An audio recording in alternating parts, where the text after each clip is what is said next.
Whatever it is he's doing, Doug Ford is getting good at it. While his honeymoon endures, the premier of the right can do no wrong. In the first post-election poll published in the Toronto Star, a majority of voters remain strongly supportive of the new premier's style. Premier Doug Ford is delivering on his ambitious and contentious agenda, and so far there's no stopping him. Martin Ragcone writes, Andrew Francis Wallace, Toronto Star, give Ford credit, he's not a do-nothing premier, and he's doing what he said he'd do, disrupting our politics, dismantling old programs, disrespecting his critics in the legislature. So far so good, for better or for worse. As promised, he has sidelined the overpaid top leadership of Hydro One in order to save ratepayers a couple of pennies on their bill, at the expense of spooking investors. He has killed cap-and-trade to save motorists a few pennies at the pump, at the cost of environmental protection. And he has cancelled the updated sex education curriculum, offering socially conservative parents a proverbial penny for their online thoughts on sexuality. Article continued below. Ford is delivering on an ambitious, contentious agenda, and there's no stopping him. As the premier boasts at every opportunity, promise made, promise kept. During this week's debut in the legislature's daily question period, he stood his ground, staring down and putting down the NDP opposition while lobbing a rhetorical bomb with aplomb. We support our police, unlike the leader of the opposition and unlike their party that are police haters, military haters, veteran haters, poppy haters. Ford scowled as his backbenchers howled. Speaker Ted Arnott ordered him to withdraw those unparliamentary taunts against NDP leader Andrea Horwath.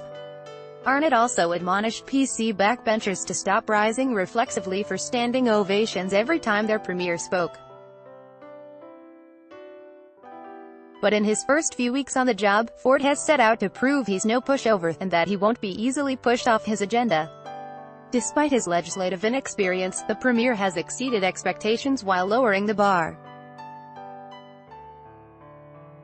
Wither the opposition. It is literally surrounded by the overflow of elected progressive conservatives who spill over onto both sides of the House, interspersed between the NDP, Liberal and Green MPPs. While Horwath's New Democrats are basking in their promotion to the official opposition role, the realization is slowly sinking in. Even with an impressive 40 seats, they have little strength when they are so badly outnumbered by 76 Tories. No matter how much the NDP is chuffed, they have huffed and puffed to little avail. Meanwhile, the loss of official party status for the Liberals means they barely get one question a day, resulting in PC backbenchers, who ask softball questions of their own government, eating up almost as much time as the opposition. Article continued below. Yet, for all his undisguised hostility to Horwath, and his barely concealed paranoia around the media, the premier gives the impression of a politician trying to remake himself as the kinder, gentler embodiment of Ford Nation. He still distances himself from reporters, retreating behind a rope barrier to keep questioners 5 meters away, but Ford is now on his best behavior in public settings, methodically thanking journalists for each question, until, that is, his staff decree an early end to news conferences, clapping loudly to drown out further questions. It is as if Ford is summoning his inner Dale Carnegie to the fore. A disciple of the famous self-help guru, as a young man the premier devoured his seminal book, How to Win Friends and Influence People. He then went on to win elections and influence voters. One of the book's biggest exhortations is to smile, a look Ford now flashes frequently at Queen's Park, appearing earnest to some, eerie to others. But can he remain faithful to Carnegie's other prescriptions for the successful salesman? The book famously promises to increase your popularity, help you to win people to your way of thinking, increase your influence, your prestige, your ability to get things done, make you a better salesman, make you a better speaker. But there are bits in the book that Ford has forgotten, such as, the only way to get the best of an argument is to avoid it. Show respect for the other person's opinions.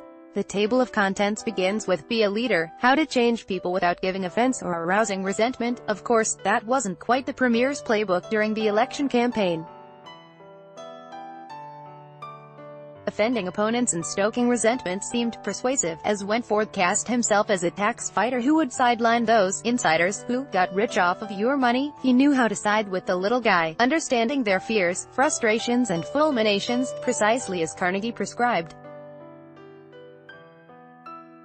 If you know what people want and can show them that they will get it by following your proposals, success is yours, the book promises.